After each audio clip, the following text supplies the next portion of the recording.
All right. How's it going, everybody? Welcome to our LSC meeting.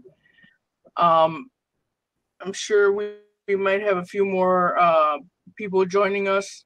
I don't know if we want to wait a few minutes before we start. And let me know if my sound is cutting in and out, because I've been having that issue all day. If not, I'm going to join the sound with my cell phone so it doesn't crack in and out. So give me 1 second. I'll be back 1 second. Let me get my cell phone here.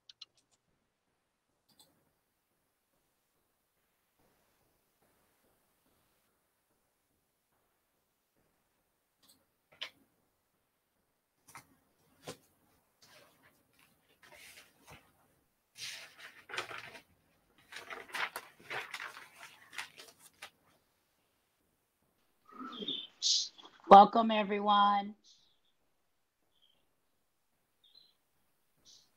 Welcome, Walter. Thank you for joining us.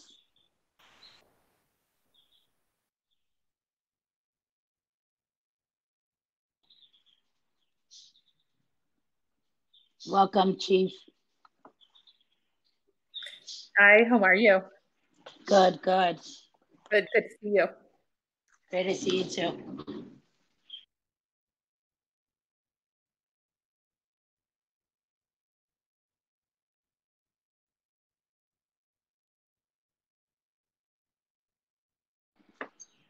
Is everyone ready for the holidays?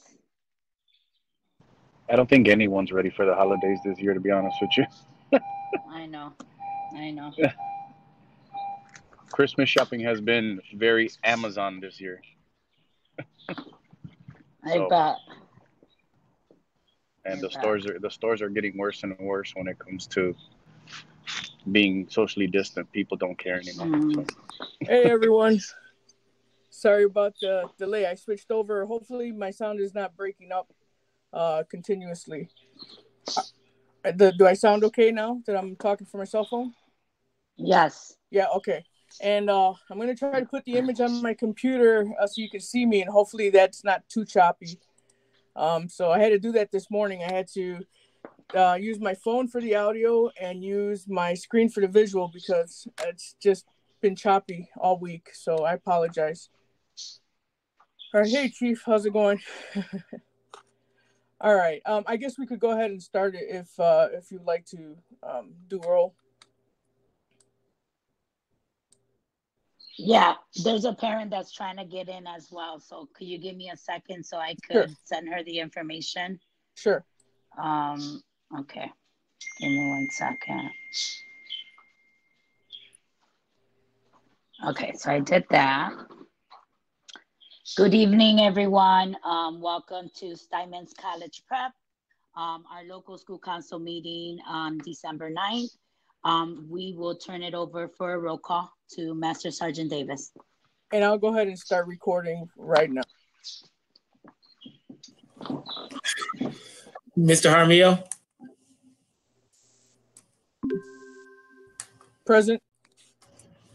Ms. Valentine? Present. Ms. Hernandez?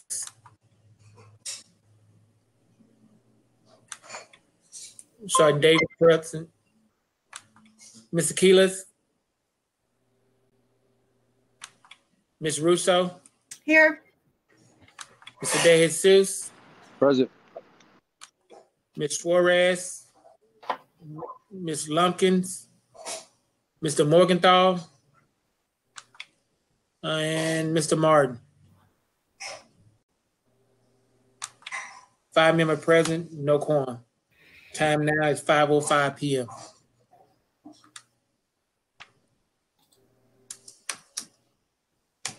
I say we pursued with our agenda and those items that we can't vote on or anything because we don't have quorum, then we will motion for our next meeting. So I make a motion to approve the agenda as presented.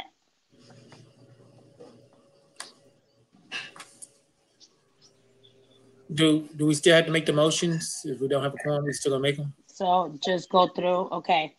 Okay. So then we'll go to public participation. I did check my email. No email. If you want to open it up to the individuals online, we can, ma'am. Absolutely, absolutely, Walter. Anyone that's online on any public participation at this time? If I could, I would just like to introduce Chief Moan, who's joining us tonight, and just say, I don't know if she wants to say a few words, but thank you, Chief, for joining us and always being a cheerleader for Steinmetz and supporting us. Yeah, of course. Good evening, everyone. It's nice to see some of you. I haven't had a chance to see in person or even virtually for a while. So thanks for letting me join, and thank you for all you are doing and continuing to do for Steinmetz during this time. Principal Jaramillo and I speak often, so I hear and learn a lot about what you're doing, and I'm glad to see everyone's well. So thank you. Thanks, Chief. Thank you, ma'am. Welcome, Chief. Thank you. So the next item is the chair report. All I will say is I want to say thank you. I want to say thank you to our teachers. I want to say thank you to our administration for their hard work during this pandemic, during remote learning, which is new for all of us, including myself.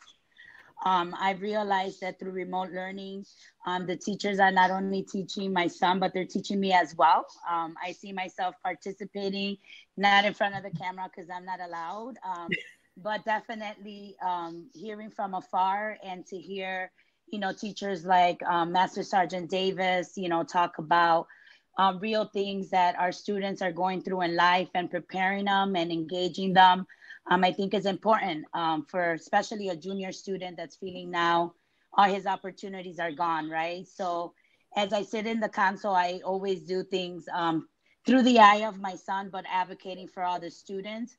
So I know there's still a lot that we could be doing, not only as a school, but as a district, to support those students that don't have still yet access to internet, right? Or access to safe spaces, right? Where they could learn and be able to be successful. So it's real for all of us. As a parent, I'm living it, but I have to say that Steinmetz, everyone from administration to the students, to the teachers, to the parents, we've been resilient.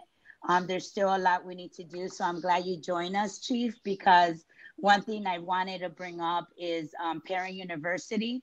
What are we doing around opening and talking about that conversation about Parent University? Our parents do need the space. Domestic violence among our parents is high. So we really need to talk about some of those services that we could be providing from our school, from our school to the community. And this is the time to do it. So I just encourage us all to work together. It was a fun election, my last election as a parent for sure. We had a lot of fun with it. I'm eager to see that we have a full council. We actually have 7 parents, yay!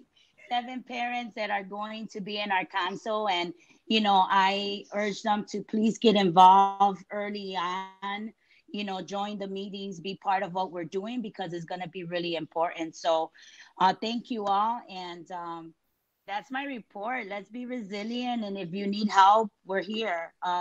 Reach out to the school. We're a school community and we're here to help. Thank you.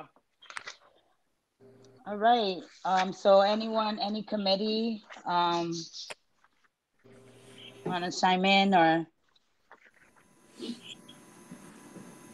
Well, I'll start with the teacher report. And I don't have much. It's just 2 things that we talked about as a group, and we have to do a better job. I think after this election, I'm going to send that Ms. Williams or Ms. Jaramillo the first email for, especially after information we received today as it relates to block scheduling, send out something for the PPLC so we can meet definitely.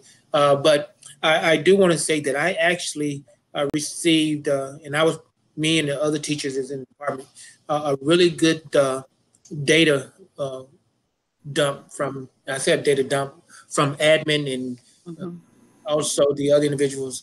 It relates to how we can improve the school. And it actually provoked me to do certain things, me, Sergeant Kaminsky, go and look at how it impacted our students. And we went a little bit further and see how it impacted our ESL students, student with IEPs. We had an opportunity to brief that to admin, which was great. They required us to do a plan, also required feedback.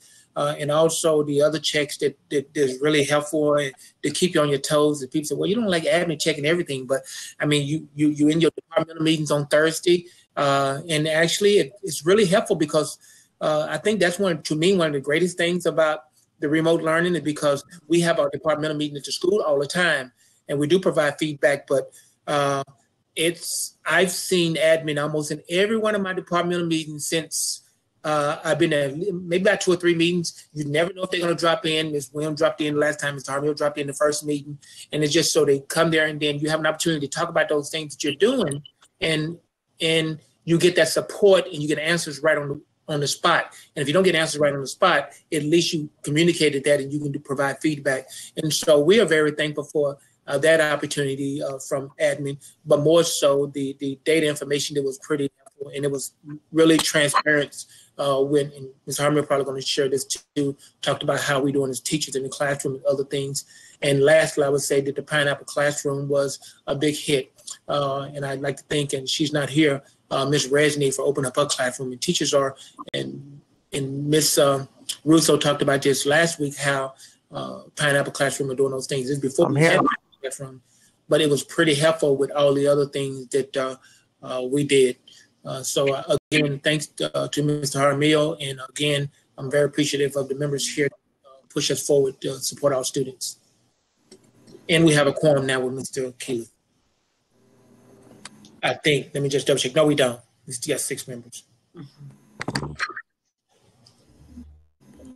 Vanessa, it's time for comments. Pasamos el public participation. We have passed it. But we didn't have quorum. We could, if you needed a moment. I mean, we're really not following the agenda as it is, but you're a parent if you have something. But could you let the teachers make a report real quick? Lourdes, sure, please. Sure. And then, yes, well, okay. Yeah. Okay, thank you. Ms. Russo? Hi. I don't really have a ton to add to what Master Sergeant said, except that I do want to point out, it was funny that you said that you are kind of behind the scenes when your son is in class. Today was the first time I could hear a parent in the background telling, hey, this is this. So she was involved in my class and telling, it was so cool. I haven't experienced that before. I'm sure it happened. But I was like, oh, that's so neat. Mom was chatting with her son about what was going on in my class. And I thought, that's what I want. I would love to see more of that. So that was new to me and I was really excited by it. Also, to echo what Master Sergeant said about the Pineapple Classroom, I had, last week, I had 4 teachers in one of my classes. And I have to say, I don't know that there's a way you're supposed to behave when people pop in, but the kids love seeing other teachers in your classroom. And as much as we're learning from each other as the adults, there's anything we can do that kind of spices up what goes on in our classes. It was neat. It was fun learning which teachers had the same students. It was interesting that it was a really great experience, the Pineapple Classroom last week. And I was really grateful to be a part of that. And so I wish I had gone to see somebody else's class, but I opened my classroom up instead. And then the only other thing that I would say is, as far as athletics goes, as everyone knows, we are just in a holding pattern right now. Everything is sort of, nothing's happening until something happens. And then if it does, it'll probably all happen at once. But right now we have nothing going on with athletics, and that's probably the safest and for the best right now. So that's really all I have.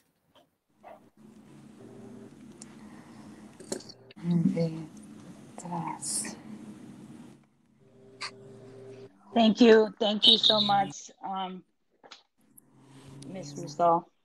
No athletic. We don't have a back report yet. So, Mr. Jaramillo? Thank you very much. I'm looking at my microphone on the screen. Thought I was on mute, but it's actually I forgot I'm using my phone. Give me 1 second. I just want to take a second to thank everybody for being here today, and thank you for your service throughout the past 2 years. As you know, we had most recently had an LSC election, and some of the members will continue, and we're going to announce, the results, which have been posted online, but we're just going to review them and a little bit later at the end of this meeting. But just again, want to thank you for your service, and remember that I believe the new LSC members will take office in January. So this might be our last meeting. But I believe everyone here, for the most part, will continue on for the next LSC. So thank you everybody for joining. Tonight, I am going to present the State of the School address and talk a little bit about some of the improvement work that we're doing and some of the initiatives and our status from last year and our status from this year and what our focus is. So if you give me 1 second, I'm going to go ahead and put the presentation up on the screen.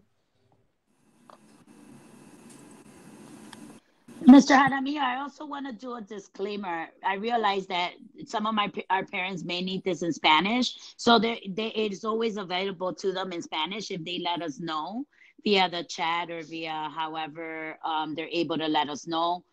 Just a disclosure. Sounds good. Thank you.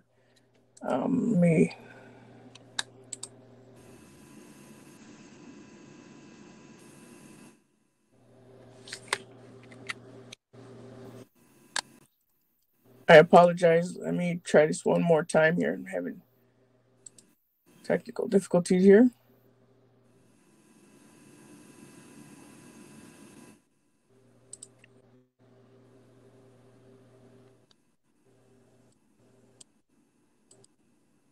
All right. Hopefully you're able to see the PowerPoint. Anybody nod their head so I can make sure you can see the PowerPoint? Can you? All right, great. Thank you. So once again, thank you, everybody. This is the State of the School address. You may remember last year we went over some of the data and we looked at some of the initiatives that we're doing. And basically this year we're going to go over some of the same type of information.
Are we having...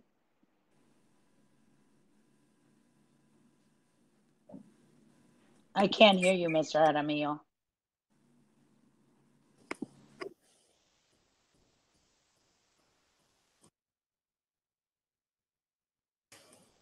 He's on mute. Put it in the chat. How about now? Can you hear me? Yeah. Yes. Have I been speaking this whole time and nobody could hear me? Yes. Yeah. I'm very sorry. I'm trying to use my cell phone in order to stop the signal from breaking up, and I apologize. So, again, CPS has laid out a 5-year vision plan.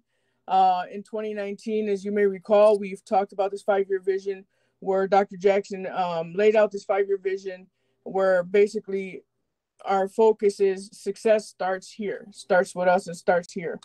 Our collective mission is to provide high quality public education for every child in every neighborhood and prepare each child for success in college, career, and civic life. As I said a little bit earlier, when you couldn't hear me, I've shown you this apple many times and have discussed it with you. But, you know, this apple basically lays out, oh, sorry, we have one more visitor to our meeting. It's Miss Cassandra Hernandez. And I guess now we have a quorum.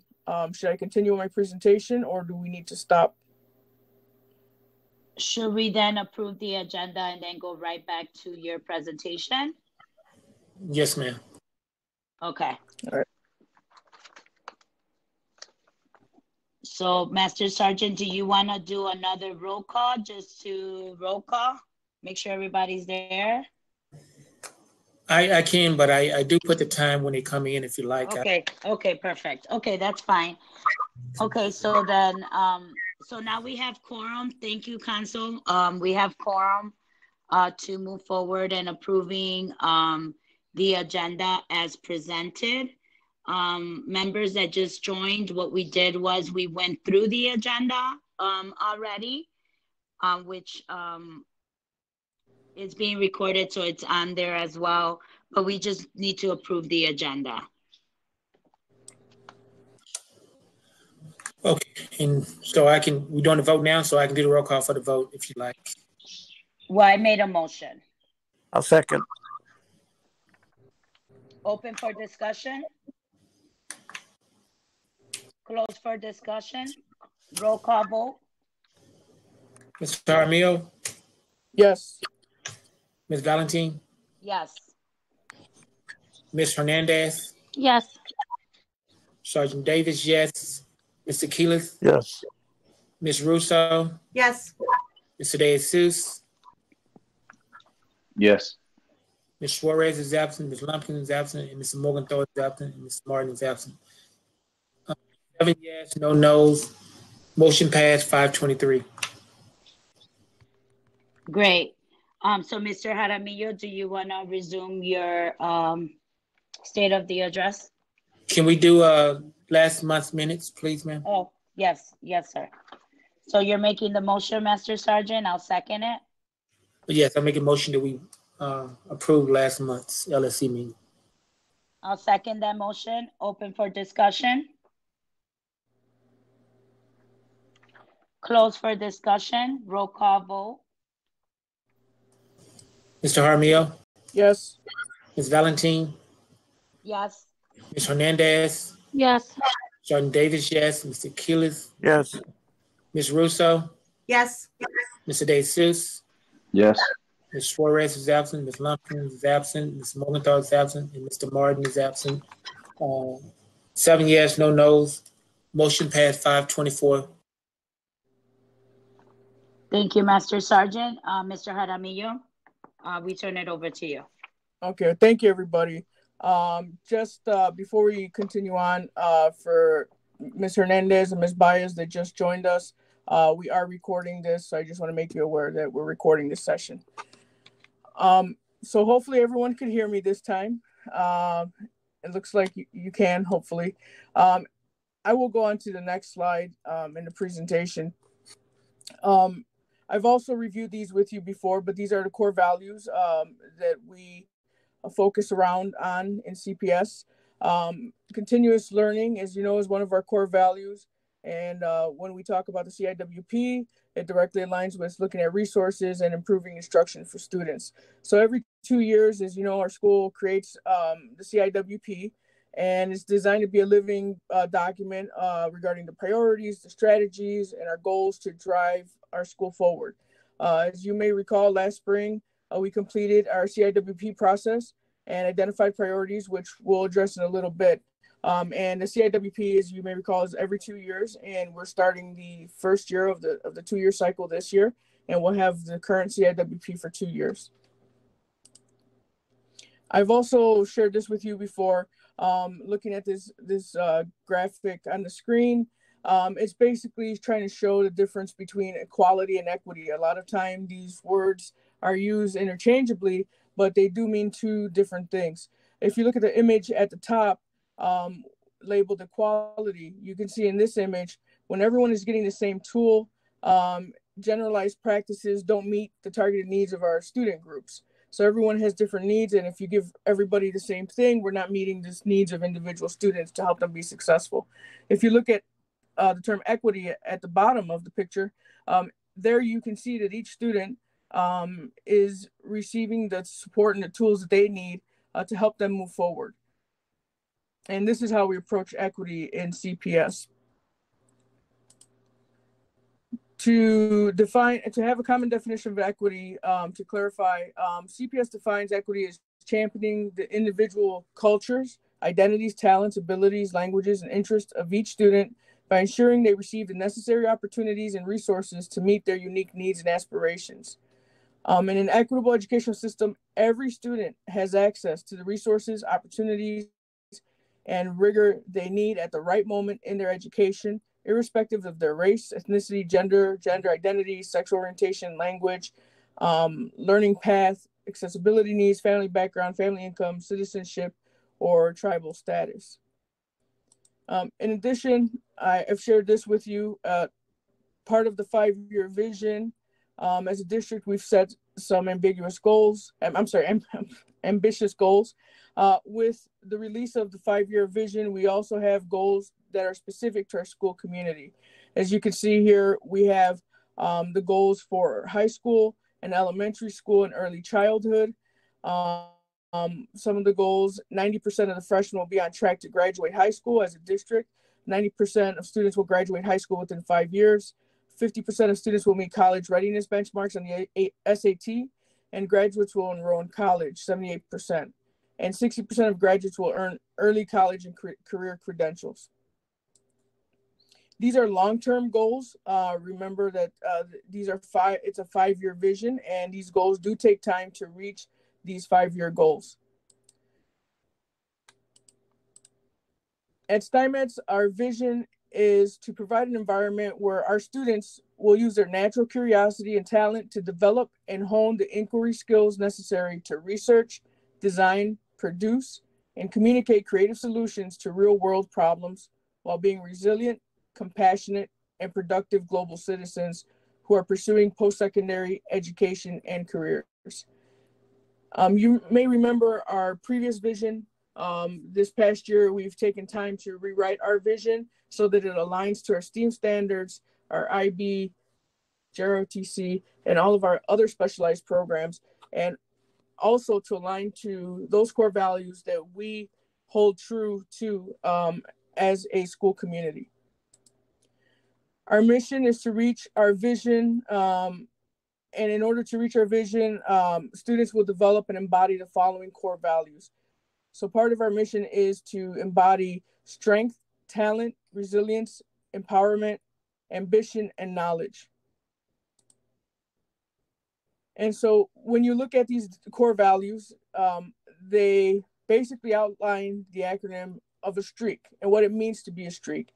And we use this acronym on a daily basis to remind our students of what are those core values that we prioritize in our school, and what that looks like for each student. So one example for strength, students will demonstrate strength through building community, caring for others, being honest, and having pride in themselves.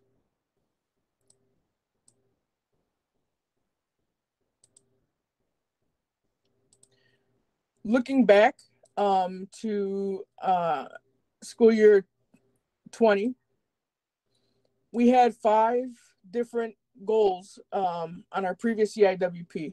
We focused on instruction, rigorous student tasks, balanced assessment and grading, aligned resources, and restorative approaches to discipline.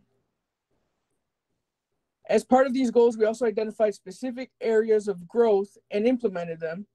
And as you look at these areas, you can see that We outlined, for example, in instruction, we outlined that we were going to focus on the MYP framework and implementation of feedback cycles. We looked at the rigorous student task, and we worked on MYP model for all, looking at student work protocols, instructional rounds, looking at the HES matrix, the WIDA standards, and diverse learner modifications. We focus on balanced assessment and grading, aligning our MYP assessments, PD and revision of formative and summative assessments to align to the HES matrix, align resources. We looked at resources and how we're spending them through a lens of equity, focus on EL and DL students, and also teacher PD and SEL supports, and restorative approaches to discipline, implementing school-wide restorative justice framework PD, and reframe discipline from punitive to restorative. As the pandemic hit us in March, we had to be flexible. We were still working towards our improvement goals, but we had to pivot and basically modify and change things in order to meet our students' needs, our parents, staff, and community needs. As a result, we focused on a lot of these different things that are listed here. We focused on, and we're continue to focus on, weekly communication with parents and teachers, remotifying lessons, grading with empathy, and SEL check-ins. We've distributed over 700 laptops and continue to repair and service laptops for students. We have distributed food to students, meals on a daily basis, and we've even had the opportunity to partner up with a community organization to offer essential goods such as shampoo and soap and other things for our community during a distribution day. We've reached out to parents via phone, email, and home visits. We've been able to apply for Compassion Fund gift cards in order to supply those to our students who are most in need and having hardships. We've partnered up, of course, with Chicago Connects through CPS and through Northwest Side Housing Center, who have been making phone calls, who also have a partner with Chicago Connects, in order to try to connect our students with internet service and better quality streaming. COVID Relief Fund grant to support and enhance student learning in art classes. We've been able to create STEAM kits for a school-wide school-wide focus and project on STEAM. We've been able to offer ongoing tech support and textbook distribution to our students. SEL supports, post-secondary supports, mentoring programs, which I'm going to talk a little bit about later. And through CSI, our Community Schools Initiative, we've been able to sponsor tutoring, after-school programs remotely, counseling, and workshops. As you already know, our school entered school year 19 last school year with a school quality rating of level 2. Due to COVID, all schools are rated as inability to rate this year. So historically, the SQRP has been an annual measure of school performance. The district issues schools a level and a status every year. And due to the extensive loss of school days last year, the district had issued an inability to rate for every school. This year, due to the shift to remote learning, metrics once again won't apply to SY21, and schools will receive an inability to rate for this year as well. And although we don't have some of the metrics that are on SQRP, regardless of the challenges with obtaining that data, we continue to focus on what's important: attendance, school climate, attainment, and growth, and data quality. So I'm gonna go ahead and I'm gonna stop a second before we continue on, just to make sure there's no points of clarification or anything. And then I'll go into the next section regarding data that I would like to share with all of you. I think, Mr. Jaramillo, what I want to bring up as a parent, what I'm seeing from what you're reporting, and it all makes sense. I think I had asked you earlier about the SWAG reports and about the communication piece that we're having from the school, right? And from our leadership team in regards to the progress of our students. So I just, as a parent, I want to highlight that work that's being done. It's been helping me as a tool to hold my student accountable as to is he on track and where do we need to get some supports.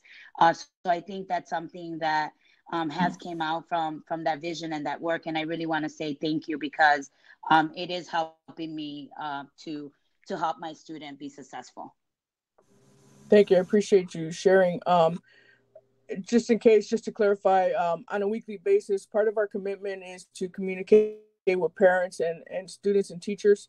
And part of that commitment, we do release a weekly, what we call a YAM report through email that lists the students' grade, their average, their attendance rate, and important announcements and opportunities that are available at the school. So every week, students and parents receive this email. In addition, we do put out periodically a what's called a swag report, which means students watching attendance and grades, or Steinmetz watching attendance and grades, and basically outlines some of the progress, the credits students have, and some of the things that are outstanding that students need to complete in order to be on track to graduate. So thank you. Are there any other comments or questions before I continue on? Okay, great. All right, well, the next part of the presentation, I just want to go through some of the metrics and some of the data that we do have and talk to you a little bit about where we're at and how we've progressed and where we're going from this point on. So the first screen that I have up for you is basically a summary of all of our data, of all of our metrics, and we're going to go into some of these areas a little more in detail. So if it's a little hard to see, I have some better graphics for you as we go through. Please note that the PSAT data for school-wide that's listed on here is for school year 2019.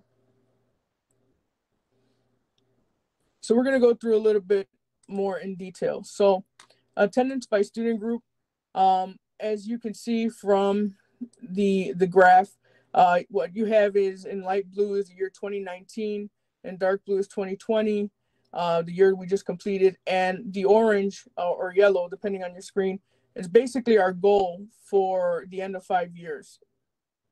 So once again, this is a 5-year vision, and it's basically our target of where we want to be in 5 years. So as we move forward through the school year, we're looking at our numbers on a weekly basis, and we're monitoring the dips and increases as we go along, not just for the school as a whole, but we're also looking at priority groups, as you will see defined on the screen. I apologize. As you see defined on the screen: female, male, diverse learners, EL, economically disadvantaged, African American, Latinx, non-African American, non-Latinx, African American female, African American male, Latina female, Latina male, Latino male. Based off of that data, we look at these numbers on a weekly basis. We monitor the dips and increases, and then as we go along, and then we respond to that data. To intervene, the attendance department has focused their efforts on reaching out to parents and students. They've done well-being checks, and other staff members in the building have also gone to homes personally to check in with students who have not engaged online or have dropped off from engaging. And then they come back and report back what they find. And we also sometimes even take supports for students, whether that may be some of the lunches that were the meals that we're handing out. Sometimes we're taking supplies even that we had left over from our distribution from our essentials drive. So we're trying to make those personal connections and really try to keep students engaged and let them know that they do have someone who cares for them and is checking on their well-being. We also have teachers who are reaching out to students in addition to the counselors. We've had all hands on deck, basically everyone who can pick up a phone in some way or can be responsible for trying to reach out in one way or another. In addition, we're sending out weekly emails to students and parents, as we had talked about, the YAM report and the SWAG report, informing students of their attendance and grades.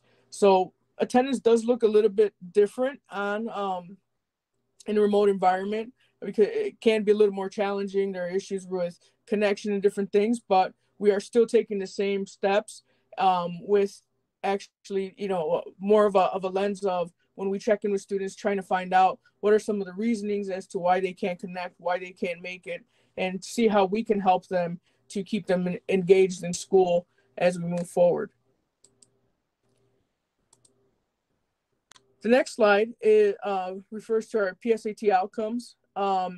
Again, note the data for the PSAT data on the screen is from school year 19. Again, we don't have the data from school year 20, but we continue to work towards improving instruction as outlined in our CIWP. Part of this process involves looking at data through a 5 and 10 week cycle and reflecting on whole school practices with our ILT. And then that's spread out to our departments where they look at the data and they look at some of their practices and reflect on it. And from there, it goes down to the teacher course teams. Looking at the student performance data, grading, instructional practices, all of that allows us to identify areas of growth and improvement and identify where students may be dropping off so we can adjust our instruction and curriculum as we go along instead of waiting for an exam at the end of the year to tell us where our students have fallen on the spectrum.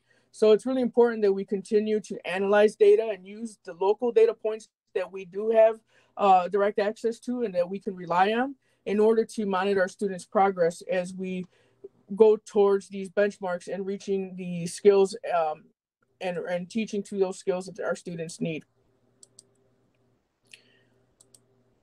Our freshman on track rate by student group. Please note that the FOT data listed is for the school year 19, and we do not have the data for last year.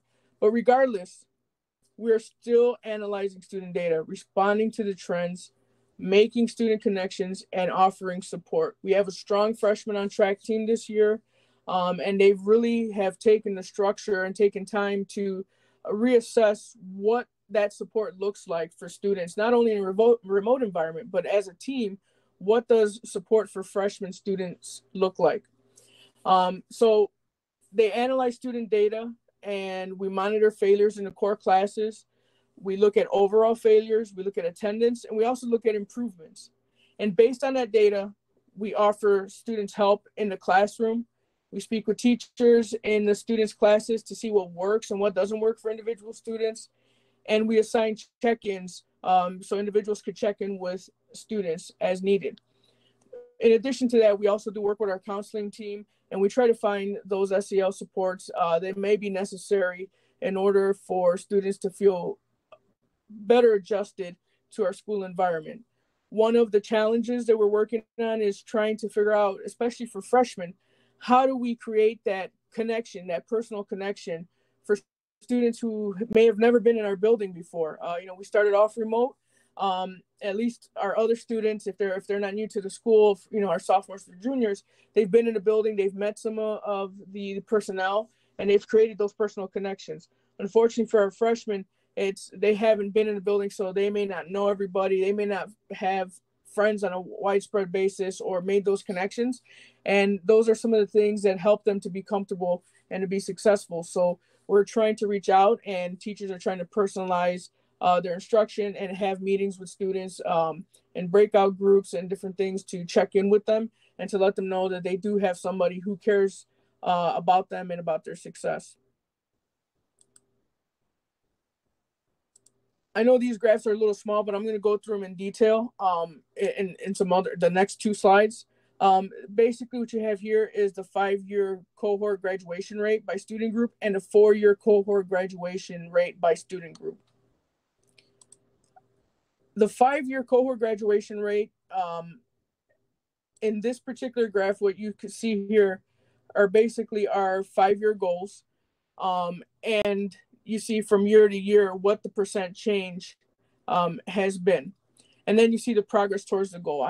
I'm very proud of our post-secondary team and our school team as a whole.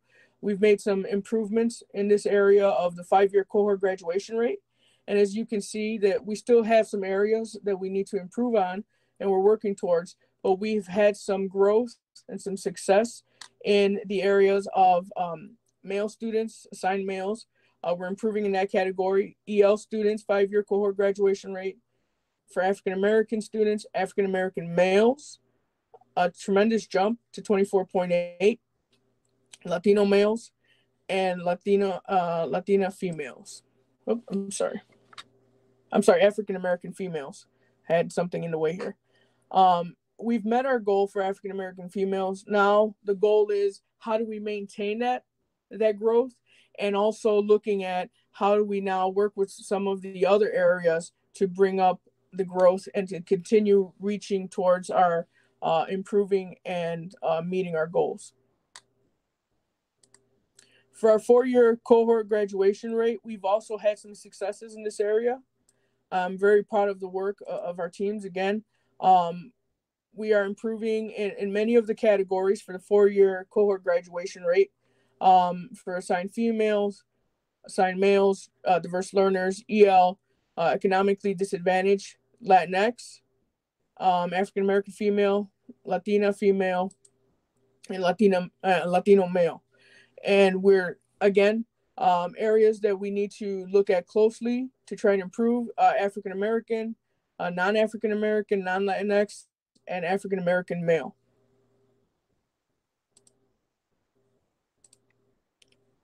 This next slide basically looks at college enrollment.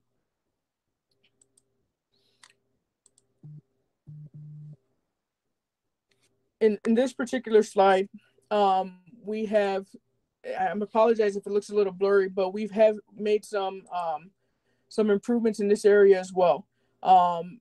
If you look at the Latino male category, we made a percent change, 8.1% change over 1 year.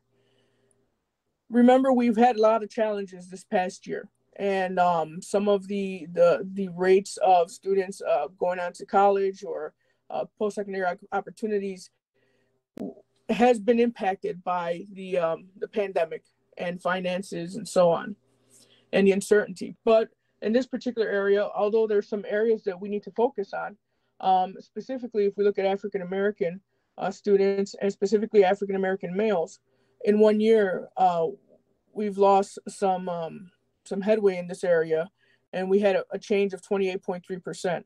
But although one of our lowest areas was, as you can see here from the previous years, was Latino males, we've made an 8.1% growth. What we attribute that to is, I've shared this with the council before, is that we focus on increasing our Latino male college enrollment rate, and we had a male mentoring program with the goal of increasing Latino male enrollment rate. This year, we're going to continue that program again, and we're expanding it so that the demographic includes African American males, which is one of our priority areas. We're hopeful that this is assigning a mentor will help solidify our Learn, Plan, Succeed plans and college enrollment for at-risk students. And, we've already started the process of starting this program, and we've already had students through word of mouth. We haven't even officially put it out there. We just started training some of the mentors. Students have already been reaching out, asking to be participants in the mentoring cohort. So we're really excited about this work and what results it potentially could have an impact on our students. The early college and career credentials, excuse me 1 second. Sorry about that.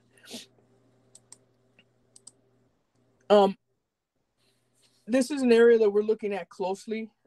We've had some drop-offs in various areas in this particular metric. This has caused us to take a pause and look at some of our data and see what exactly is going on. And one of the biggest changes that we've had over the past 2 years is that our partnership with Robert Morris is not solidified as it was, is not as solid as it was in previous years. Robert Morris has had some changes in their leadership. They had a meeting with us last year, right before the pandemic, and stated that they were meshing together with Roosevelt University, and that was hopefully would bring us some better opportunities. But the communication and partnership hasn't evolved into anything at this point. This has created some challenges, but we're trying to work around those challenges by looking at what our course offerings are. And so another part of that is that we also experienced a decrease in 2020 with students not interested in completing dual enrollment courses in a virtual setting. After analyzing all the numbers and strategizing on next moves, we're working towards realigning our pathways and expanding our course offerings with Wright College as part of our way to have our students have more opportunities to gain post-secondary credentials and credits. Our long-term goal, as you know too, I've mentioned before, we're going to be rewriting our 2020 plan to be a 2025 plan for Steinmetz. And what we're working on is basically realigning those pathways, because our goal is, as a college prep school, although we do have dual enrollment and everything else and AP, we want for all of our students to have the opportunity to graduate from Steinmetz with college credit under the belt, so that they can at least have half a year, maybe potentially a year worth of college credits by the time they leave the school. In order to do that, we've partnered with Wright College. They're in the process of reanalyzing some of our teachers' credentials to see if they can teach some of the college credit courses. And basically, we also are realigning our course catalog so that we are offering courses that match up with the city colleges, so that students, when they take their electives, they can receive credits, college credits for those electives, as well as high school credits. So that way they can hopefully graduate with some of those credits under their belt before they even enter City College of Chicago. So we're working hard in rewriting that course catalog, and some of those conversations are happening and will be continuing throughout the rest of this semester, so that second semester we can start rolling out some of the programming options.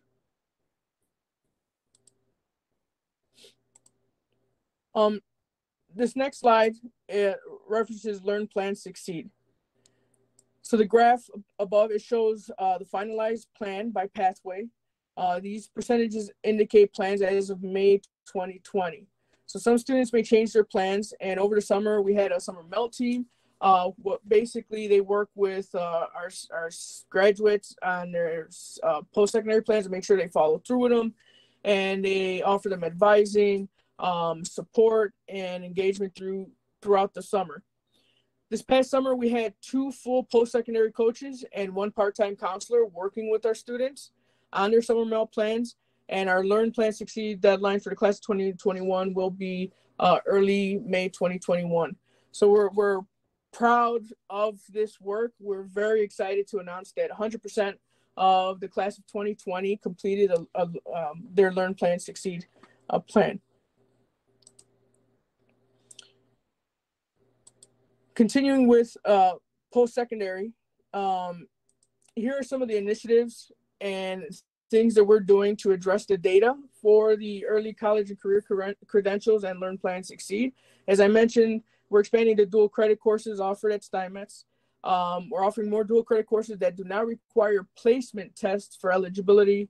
We're offering workshops for juniors and seniors to assist with completing their applications for the city colleges of Chicago for the dual enrollment. We're identifying students who are eligible for the seal of biliteracy to prepare them for the exam. All students have 3 scheduled one-on-one check-ins regarding their Learn Plan, their LPS progress. We have 2 town halls per year per grade level to review the LPS progress reports, graduation requirements, post-secondary planning. We follow the ILP Naviance curriculum with 9th through 12th graders and strengthen partnership with City Colleges of Chicago, TRIO program, and ISAC to provide more post-secondary resources for our students. I'm going to pause right here before I go on to the next part, and that will be our final part. There's about maybe 4 or 5 more slides. I know it's been a lot of talking, but I'll stop here just to clarify anything that you may have questions about.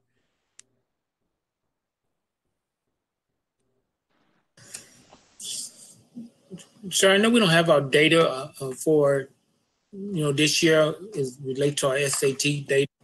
Is there any thought about how this is going to impact our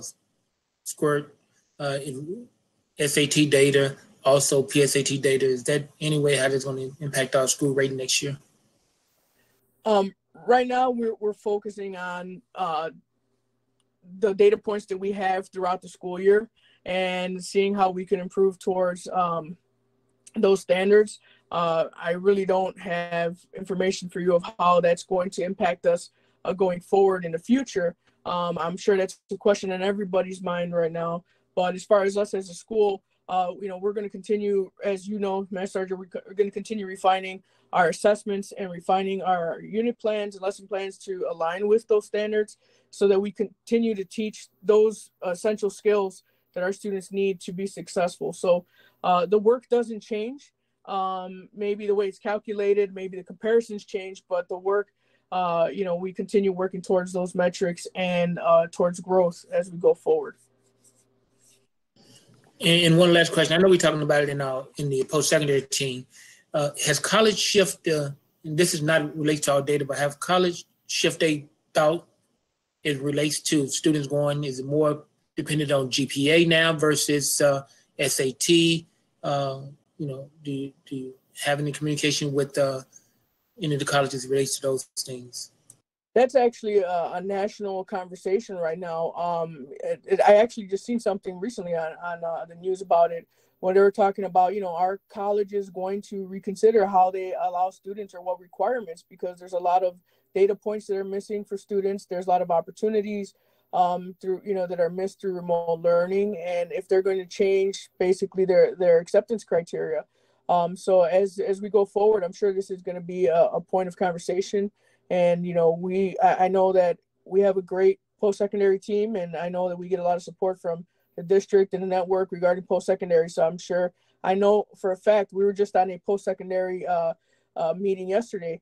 And, we do have advocates from the network who are working with the district and having these conversations, regarding what colleges are asking for and different data points as we go forward. So it is part of the national conversation. And as of right now, I don't have any specifics that I could offer you, but it's definitely something that is on the forefront of everybody's mind as far as we progress throughout this year. Yeah, thank you, Mr. Jaramillo, for your report so far. And, as we're looking over the report, we look at the areas that we need to improve. And I'm loving the plan that we have for moving forward. Where does resiliency play a role in this plan? As we talk a lot about college and about helping our students be successful, and at times, there's issues right out of their control at times that don't allow them to be successful or even think about college. So how are we including that in the work that we're doing? And then as well, as a parent of a Steinmetz student that graduated and went into the workforce and career, how are we also talking to our students about trade jobs, about certifications and other career opportunities that are out there, especially during this time? Well, I appreciate your question. As you know, resilience is one of our core values, right? And so everything we do revolves around resilience and seeing how our students can adapt. The reality is that our students are going through a hard time, and they're adjusting best as they can, regardless of what challenges may be out there. We have to keep that conversation going about what post-secondary opportunities look like for our students, whether that means going to college, trade school, military, what have you. Although we're in difficult times, we still have to adjust and make sure that our students are still thinking ahead, because we'll be past this pandemic. And our students, we don't want them to be stuck out there without having a plan of where they're going. And that's why this Learn, Plan, Succeed, this plan for their future is so important, that we continue to have these conversations. And I understand the difficulty and pivoting around those difficulties, but we still have to have these conversations going. We still have to give our students hope, but we also have to show them opportunities. And maybe students will need to readjust maybe their initial plans. Maybe they're not going to go far away for college. Maybe they've decided to stay closer because of their family's needs and so on and so forth. But what's important is that they still have a plan for when they leave our school, because we know that the job market, regardless of what area you go into, it's usually not enough to just have a high school education anymore. You need to have some kind of specialized education, some specialized programming, some specialized certification. And so that's part of this conversation as we go forward. It's important to still, I guess, part of the stability is being able to continue having these conversations, right? And have kids reflect on what their future is going to look like and offer hope, but at the same time, be realistic that we are, as we progress forward, we have to have some kind of plan in place. Part of our work with Northwest Side Housing and our after school program, we are exploring a partnership with a computer company who is offering some IT certification. And we're talking about doing 3 different tracks, one for freshmen, one for 10th and 11th graders, and one for 11th to 12th graders, to help students obtain some kind of certification certificate they can walk away with in the IT area. But in addition to that, we also, don't forget, we do have our programs such as graphic arts and our CTE programs that do offer credentials as well. And so those are certifications that our students can earn while they're here with us, that they can take once they leave school. So hopefully I've answered your question, but resilience is part of everything that we do. And we have to, it's not that we're ignoring the pandemic. I think it's the total opposite. We have to continue to remind students that there is hope. There is a future past this. We have to use our experiences and use them to our advantage to learn from them and be prepared. Because if we don't think about our future and we're not prepared, then the same way they're feeling now, maybe, lost or helpless or unprepared, they're going to feel that when they leave high school. We want to make sure that they have a plan to at least maybe have 2 or 3 different options, right? So that if they don't take one pathway, they have another pathway. So it's important that we continue with that and continue being that guidance for our students. Are there any other questions regarding this? All right, I promise I only have about 6 more slides. The last section of this presentation, I just want to go through, and I've shared this with you, our CIWP priority areas. I apologize, I went too far here. As you know, I've shared this with you before, but just to review, this, instead of having 5 priority areas for our 2020-2022 cycle for our CIWP, we've decided to focus on 3 main strategies. The first one is depth and breadth of student learning and quality teaching, specifically focused on MTSS, or multi-tier system of supports.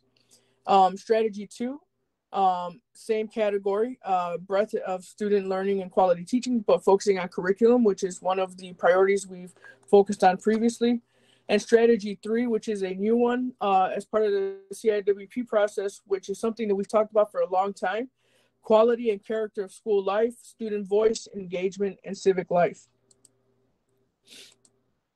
As you can see from our strategy, it's basically laid out in a statement. If we do this, then we see this, which leads to this.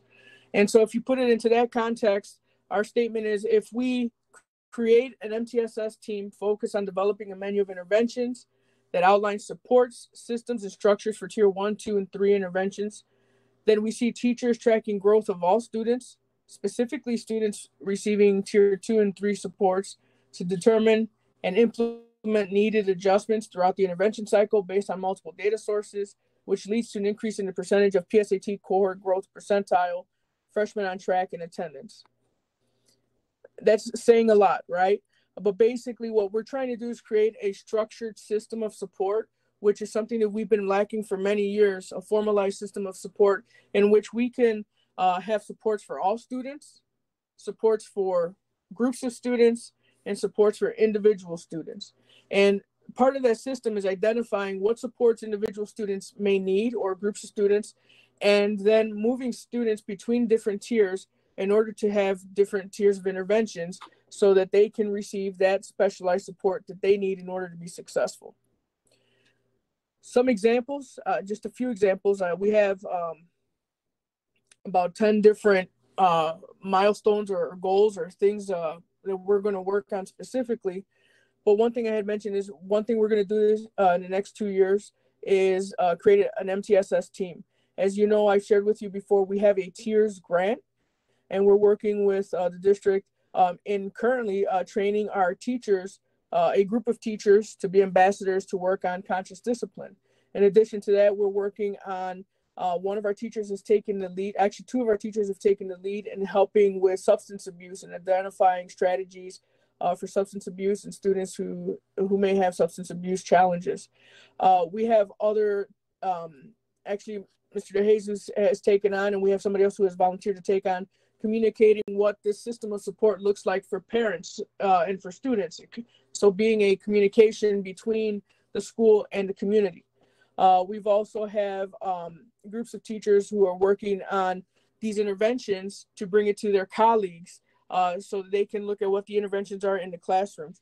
So we have a whole team that we're expanding of individuals who otherwise usually were not involved in maybe other aspects of the school, who are now taking on leadership roles to help develop this MTSS team.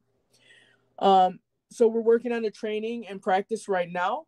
And the hope is that by the end of the year, we have all this training in place, and we've created some of these structures and formalized some of them so that when we're back in in-person learning, not only can we start using these interventions now in remote, but when we're back in person, we'll have a full system in place that can help our students both through SEL supports and academic supports.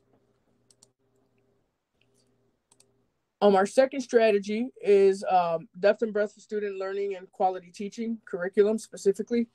We focused on this the last CIWP cycle, and we're continuing our work. As you remember, last time we were focusing on MYP wall-to-wall and adjusting curriculum and aligning to standards. Some of that same work is continuing, but the if then which statement is basically, if we provide a curriculum that's culturally relevant and sustaining and explores real-world authentic application of learning aligned to the expectations of IB and STEAM, then we see teachers engaging students in rigorous learning that fosters student ownership, creativity, critical thinking, collaboration, and communication, which leads to an increase in the percentage of priority group cohort growth percentile and students meeting college readiness standards. So all of that basically says that we're integrating our IB and STEAM. We're focusing on those core initiatives, those values and those ideals, along with the standards, allowing our students to engage in that rigorous curriculum. But also, I like to point out one thing that's in here that really wasn't part of the conversation, maybe in previous CIWPs, is looking at giving our students culturally relevant and curriculum in which we're basically having these conversations, which will lead into the student voice part for strategy 3, but really looking at student voice, looking at different cultures, looking at culturally relevant reading materials. Maybe we're exploring, a particular period in history, but we're offering it from different perspectives and looking at different authors, maybe in an English class. And it's really about that equity versus equality lens, right? So looking to create that equity and really expose our students to a culturally relevant curriculum, which not only enriches their experience, but also allows them to relate and attach onto the curriculum. There's about 12, 15 points which I've shared with you before, but just some examples that we're going to do is provide some PD from IB and STEAM and focused around cultural relevance and international mindedness. Of course, continuing aligning our curriculum to those IB and STEAM standards. We're going to continue working on a timeline for instructional core, peer observation, safe practice, and reach. Master Sergeant and Ms. Russo did talk about our Pineapple Classrooms earlier today, which basically talks about those pineapple classrooms are basically opportunities to observe each other and reflect on best practices. And as we go forward, we're going to be looking at areas of growth and initiatives for the school. And building understanding, reflecting on the impact of bias on student learning as part of the cycle of learning inquiry. So these are just some of the things that we're going to focus in on, but all aligned to curriculum. Our third strategy, quality and character of school life, student voice, engagement, and civic life. If we create student voice committee to represents the diversity of the school to address the school-based issues and learning experiences, then we will see students gathering input from their peers, participating in multiple decision policy-making bodies to inform school decisions, impacting actions of all stakeholders to support the needs of our students and teachers, designing learning opportunities to integrate students' lived experiences, perspectives, and interests in class, which leads to an increase in the percent of students reporting supportive environment in the My School, My Voice 5 Essentials survey.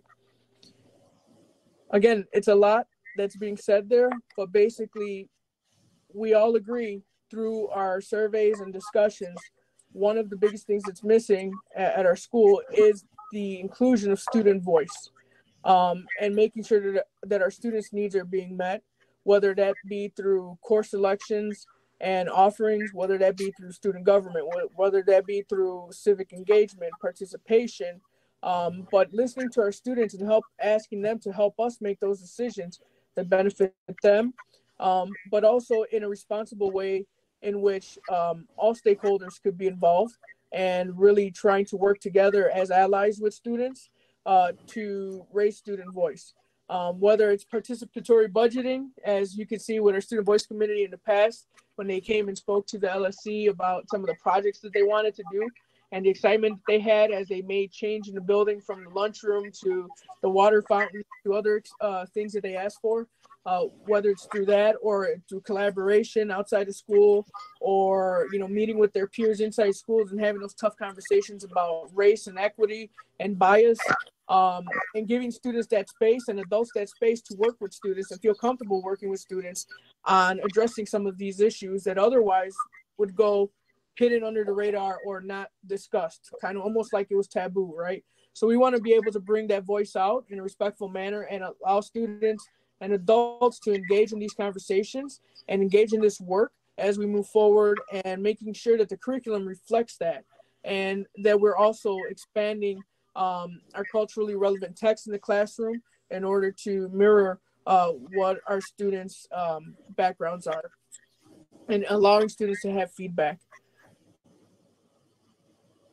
As you know, I already went through a lot of the initiatives that we've worked on in the past. We're going to continue many of those. The one that I mentioned earlier as well. We're going to continue, BAM, some of our SEL work, the mentoring, but we're adding a few different things this year. We're going to expand our male mentoring to include African-American males. We have a female mentoring group that is coming in through our community schools initiative after school. We've been able to implement EL tutoring, and we're going to reestablish the Student Voice Committee. This year's new initiatives, basically revision of the school's vision and mission, which we've already done.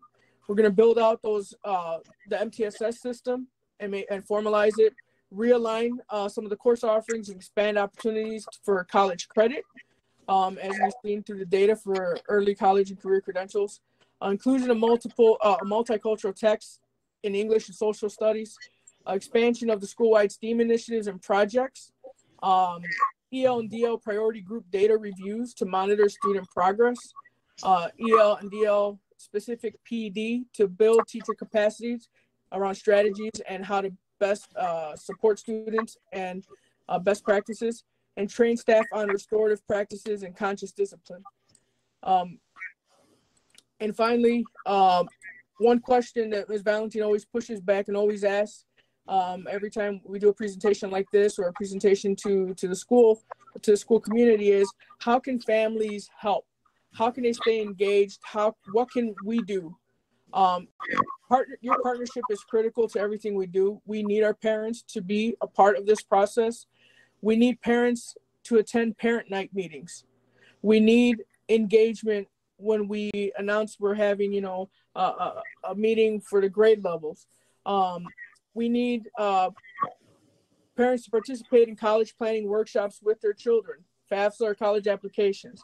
We offer them in English and Spanish, and we have counselors who also speak Polish and other languages, and we can try to help if they don't understand the process. Have conversations with your children or your child about their post-secondary plans, regardless of the current situation we're in. Monitor your students' grades and attendance by using Parent Portal.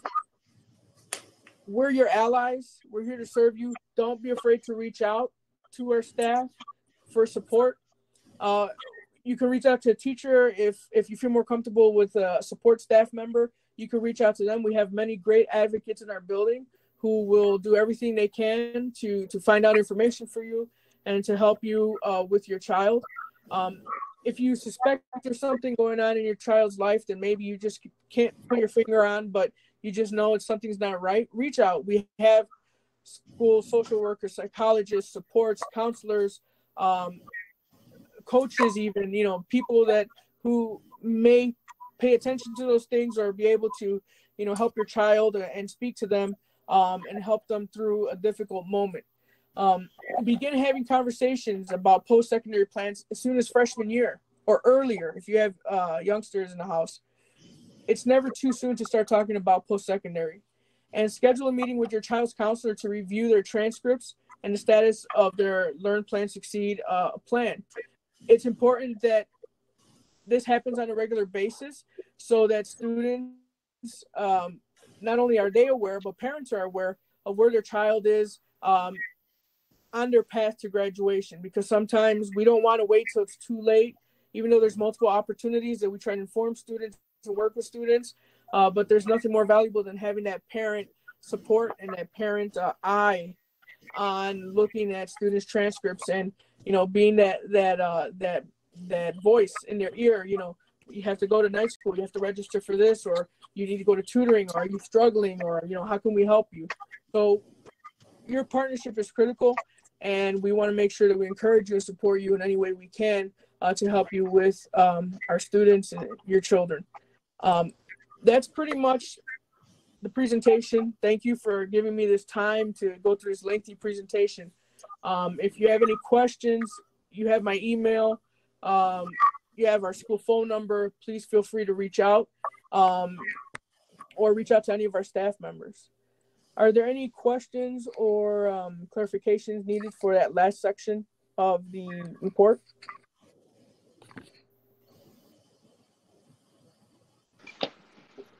The only thing I just want to echo is that we all play a role, right? I think that I'm learning that more as we're in remote learning, that we are our children's first teachers, right? And we need to put our efforts in it, right? In that accountability piece. So I think that if we all work together through this plan and we do see parents participate more, you know, be more involved in our meetings, express their concerns, right? Because sometimes we're sitting in these leadership roles and people will see this report and maybe even criticize, right? But then again, we don't have parent participation in these meetings. We don't have parent participation in the bilingual meetings, right? And those are the spaces that we're able to help and hear what is it that our students need. So I am hopeful. I am definitely going to be part of making sure that we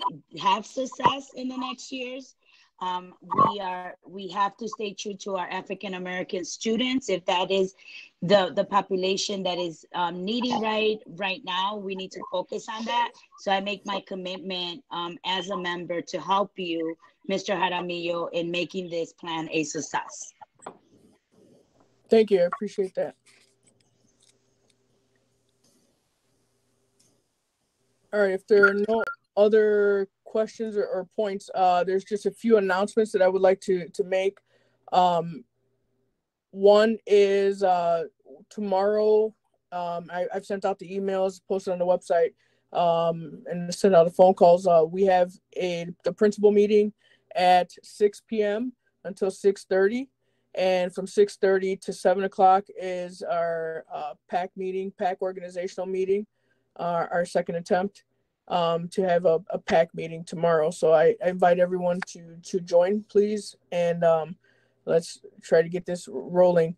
Also, we do have to go through the LSC vote results, and that's later in the agenda, and certify those and review them. And the last thing is that currently we are having a conversation, Master Sergeant mentioned a little bit earlier.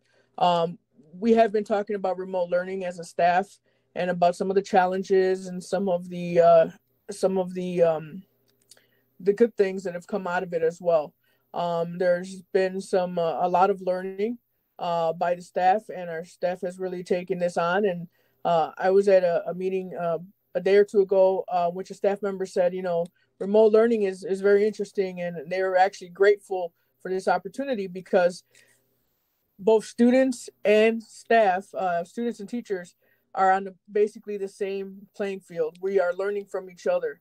This is new to everyone, so it's a good opportunity, and it's exciting that we're finding that silver lining and being resilient and making the best out of a bad situation, which is this pandemic. Our staff has advanced in their learning and their ability to use technology and some different resources. Our students have adapted well, but there are some challenges that it's a nationwide challenge, as I had mentioned earlier. And so this week we've had some conversations about possibly looking at block scheduling as an option for second semester. In addition, we're going to be having some conversations about some alternative models to look at in order to restructure the way we use synchronous and asynchronous time in our classes and offer SEL supports and time for students to work on different assignments and to have a break in their constant, screen time. So we're having these conversations. I would like to possibly schedule a special meeting, and I guess I could speak to you later about it, but I would like to schedule a special meeting possibly next week, maybe Monday or Tuesday, for just like an hour or so that we can go through some of the examples that the staff has been talking about, and talk about some of the challenges, and talk about what this could mean if we do decide to either change some of the structure or the bell schedule or what have you going forward. I didn't want to bring it up now because today I had a presentation and it took about 40 minutes in order to get through it. So I know this is a long meeting as it is. So I would like to take some time to start off fresh, maybe on Monday or Tuesday, and have a special meeting so that we can discuss what some of the options are and what possibly could happen. Please understand that the selection of a different bell schedule does originate from the PPC, which is also part of the union and the staff, and they could bring proposals up, and then that could be voted on by the staff, and the staff, that vote will make that ultimate decision. But we are working as a team, as Team Steinmetz, to figure out what are the best options for our students before moving forward.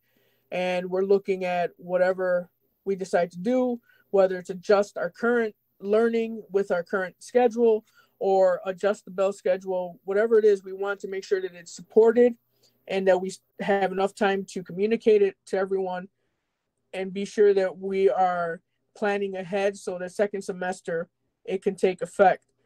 A lot of what we've learned is the challenges we're having might continue if we had a block schedule.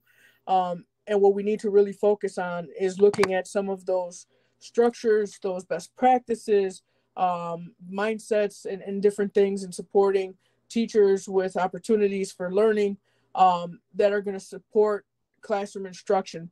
Because whether you have 50 minutes or 100 minutes, some of these same issues are going to be present unless we change some of the things we're doing. So our staff has been super receptive and reflective, and they've been really engaging in conversations in a respectful manner. And I'm really grateful to our staff. They've been amazing in really trying to reason through these decisions and be very analytical about what steps we possibly could take going forward as a school. So we could talk about that later, but that's all the announcements I have for today. Again, thank you for listening, and thank you for this opportunity to address you, the council.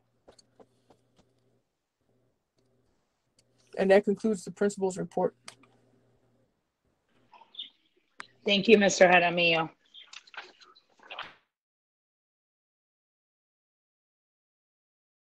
So we're now going to new business.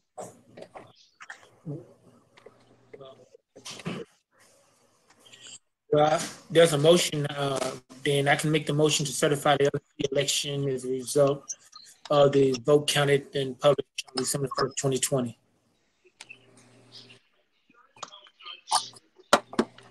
I'll second that motion, Master Sergeant.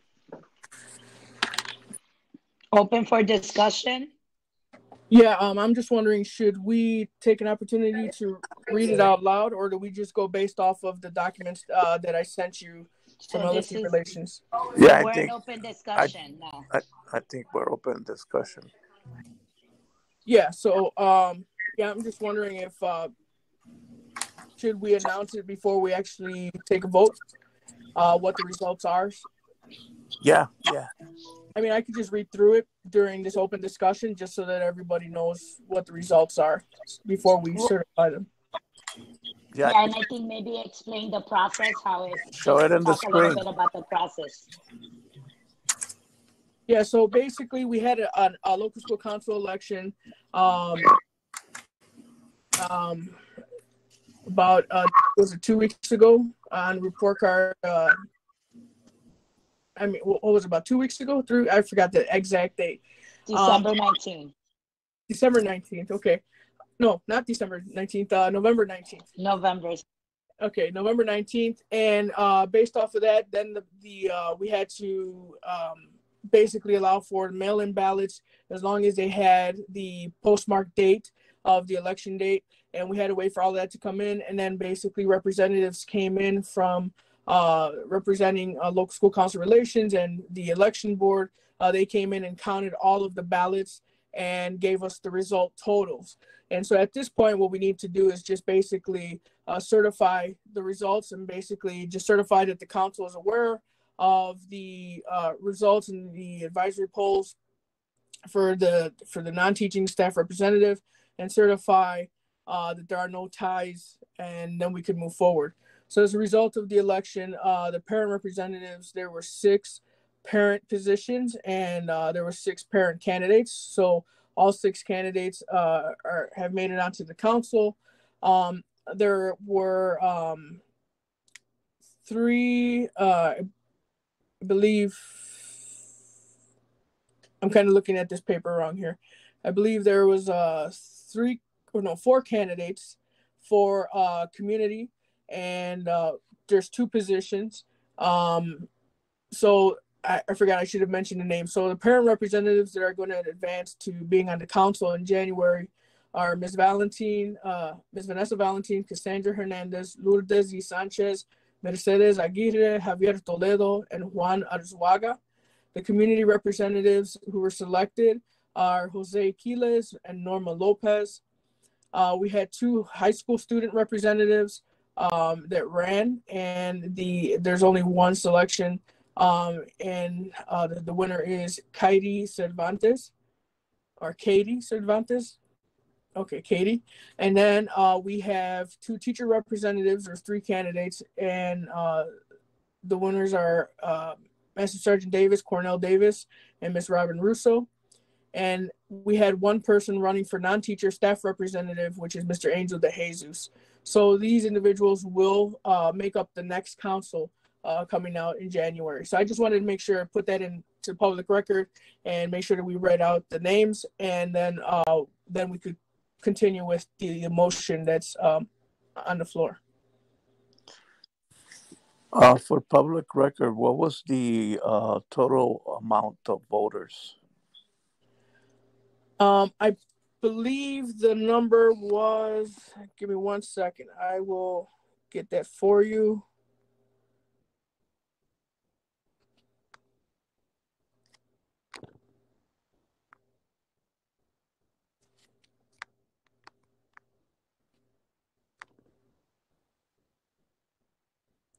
I believe the official count was 185 voters.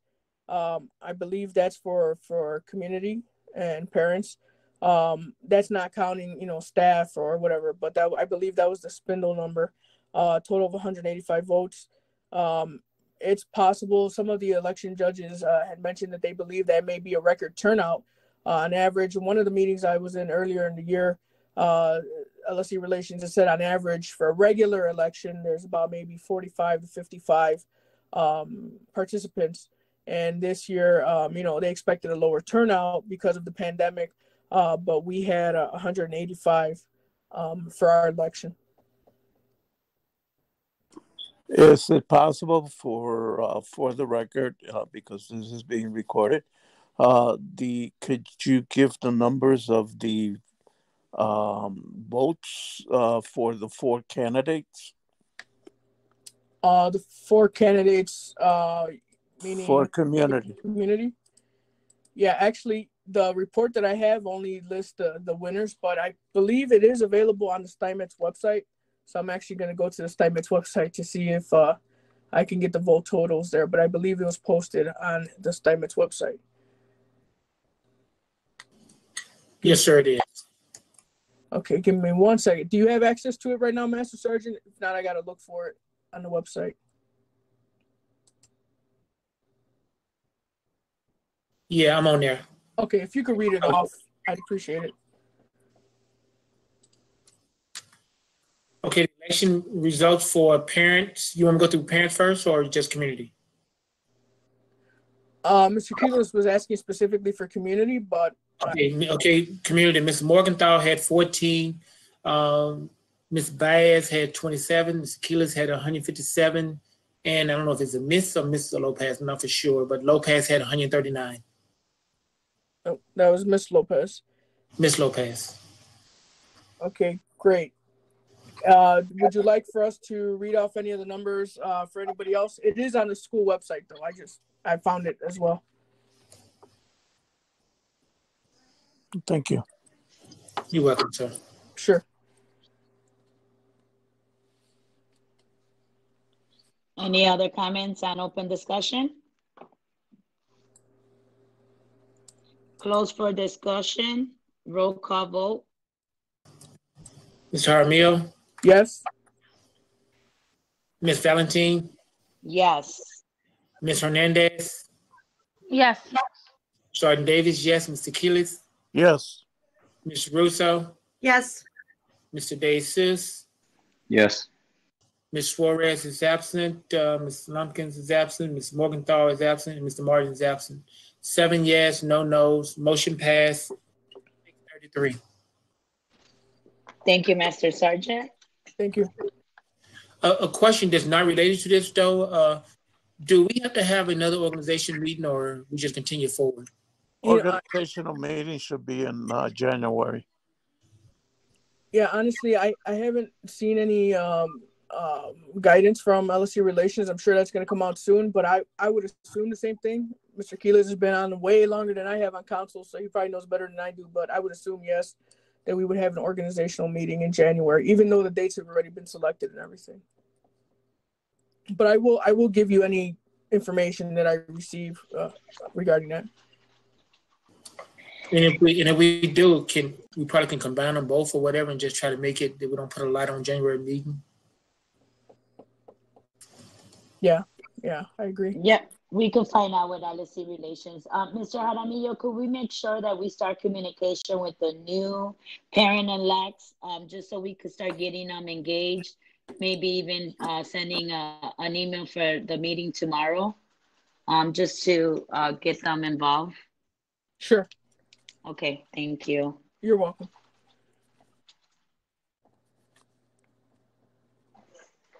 Okay, there's another motion to approve the budget transfers as presented. I make the motion. I'll second that motion. Open for discussion. So I hope everyone had a chance to open their emails. I did send out the proposed budget transfers via email. Also, I provided an explanation for the different pages. Some of the transfers, we've already approved the budgets earlier in the year when we were talking, about the departments and the department chairs. But I just tried to provide a little bit more in-depth detail about each transfer for your convenience. So if you have any questions, please let me know, and we'll go from there. Any questions? Close for discussion, roll call vote.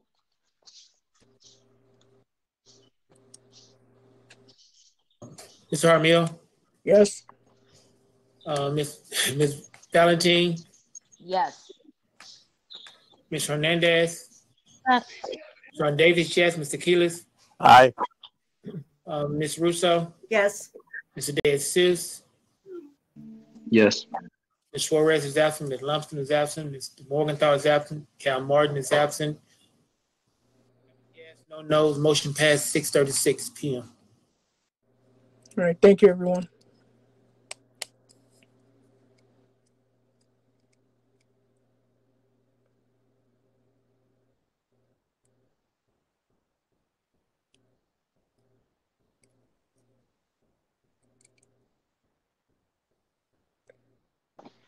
Sorry, I was on mute. I'm talking away. I'm like, Dr. Sargent, is there anything else we need to vote on today? Just approve the internal account. Okay. Yes. So I make a motion to approve the internal account is presented. All right, I'll second that. Open for discussion.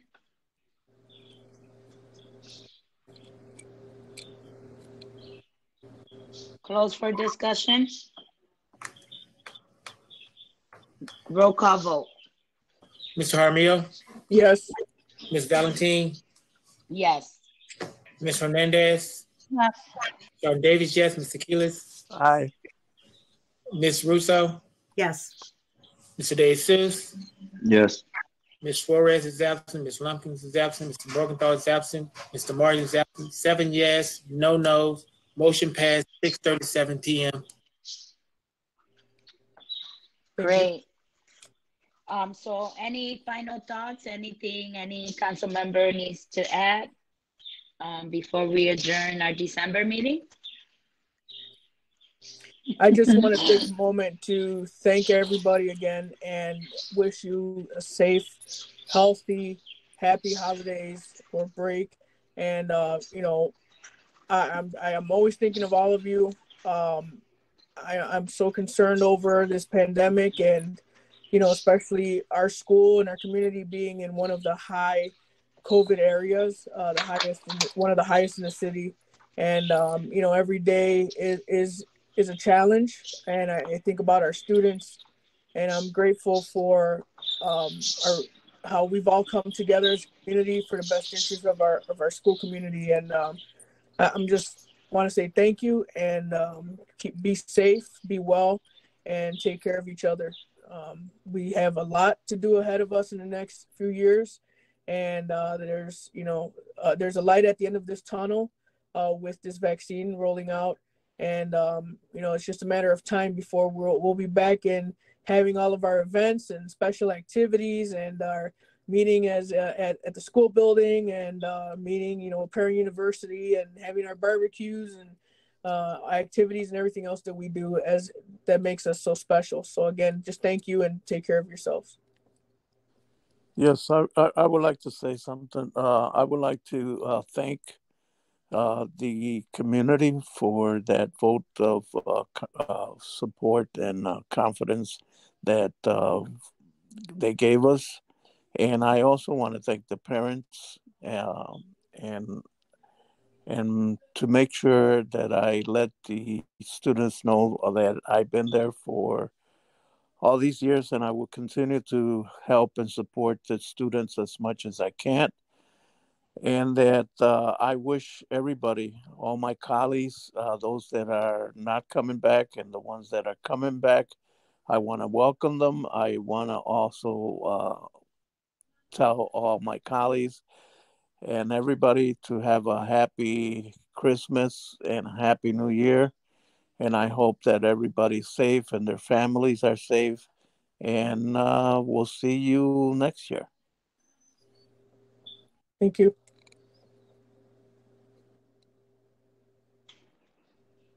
Well, with that, I also want to thank everyone. Have a great, great holiday. We're going to be stronger than ever in 2021. Thank you again to this amazing Steinmetz family that I learn from every day, from the administration to the teachers, to the parents, to the students. We're all one. I appreciate you. Thank you for the community members that are participating in our LSC meetings. We hope that we could continue to be strong and support each other. And we're here. We're here to just only bring and do the best thing for Steinmetz and for our students. So happy holidays. I love you guys with all my heart. Thank you. Well, I make a motion to adjourn December 2020 LSC meeting. I second. Roll call vote. Mr. Jaramillo, Yes. Ms. Valentine, Yes. Ms. Hernandez, Sergeant Davis, yes. Mr. Keelis, Aye. Ms. Russo, Yes. Mr. David Seuss, Yes. Ms. Suarez is absent, Ms. Lumpkins is absent, Mr. Morgenthau is absent, and Cal Martin is absent. 7 yes, no no's. Motion passed 6:42 p.m. All right. Thank you, everyone. Appreciate it. Thank you, sir. And I'm going to stick around until everyone exits the room so I can stop the recording.